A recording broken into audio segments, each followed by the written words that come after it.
আসসালামু আলাইকুম। আশা করি আপনারা সকলেই অনেক ভালো আছেন। আমিও ভালো আছি। তো আমরা সকলেই জানি ফিলিস্তিনিবাসীদের জন্য সবাই ঢাকায় গিয়েছিলাম মার্চ ফর গাজা সফল করার উদ্দেশ্যে। তো আজকে আপনাদেরকে আমি আমার সেই যাত্রাকে নিয়ে আমার অভিজ্ঞতাটি আপনাদের কাছে শেয়ার করতেছি। উত্তরা থেকে শাহবাগ পর্যন্ত আমার যাত্রার মাধ্যম ছিল ঢাকা মেট্রো রেল। সকালে ঘর থেকে বেরিয়ে মেট্রো স্টেশনে পৌঁছাতেই দেখি মানুষের উপচে পড়া ভিড়। সবাই যেন আজ কোনো এক বিশাল উদ্দেশ্যের জন্য একত্র হয়েছে। টিকিট কাটার লাইনে দাঁড়িয়ে বুঝলাম সময় মতো ট্রেন ধরার জন্য ধৈর্য আর একাগ্রতা দুটোই লাগে। কষ্ট সৃষ্টে টিকিট কেটে ট্রেনের অপেক্ষায় দাঁড়ালাম। ট্রেন আসতেই সবাই হুড়োহুড়ি করে উঠতে লাগলো। আমিও ভিড়ের মাঝে কোনো মতে জায়গা করে নিলাম। ভিতরে ঢুকতেই মনে হলো শরীর যেন চ্যাপ্টা হয়ে যাচ্ছে, শ্বাস নিতে কষ্ট হচ্ছিল। তবুও মনে ছিল দৃঢ় সংকল্প, আজকের মিছিল বিশেষ কিছু, তাই এসব কষ্টের কোনো মানে নেই। ট্রেনের প্রতিটি স্টেশনেই ভিড় বাড়তে লাগল। সবাই যেন এক অদৃশ্য বন্ধনে আবদ্ধ।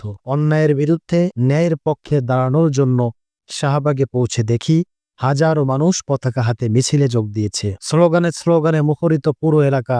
আমি গর্ব অনুভব করলাম যে আজকের এই গুরুত্বপূর্ণ দিনে নিজের সামান্য উপস্থিতি দিয়ে ইতিহাসের অংশ হতে পেরেছি। এই অভিজ্ঞতা আমার মনে এক বিশেষ অনুভূতির সৃষ্টি করেছে। মানুষের সম্মিলিত চেষ্টায় যে কত বড় পরিবর্তন আসতে পারে তার এক অনন্য উদাহরণ। সম্মানিত দর্শক বন্ধুরা, আপনারা যারা আমার ভিডিও দেখেন, আমাকে যারা ভালোবাসেন, তারা আমার চ্যানেলটিকে অবশ্যই সাবস্ক্রাইব করবেন এবং ভিডিওটি ভালো লাগলে অবশ্যই একটি লাইক দিয়ে যাবেন। আল্লাহ হাফেজ।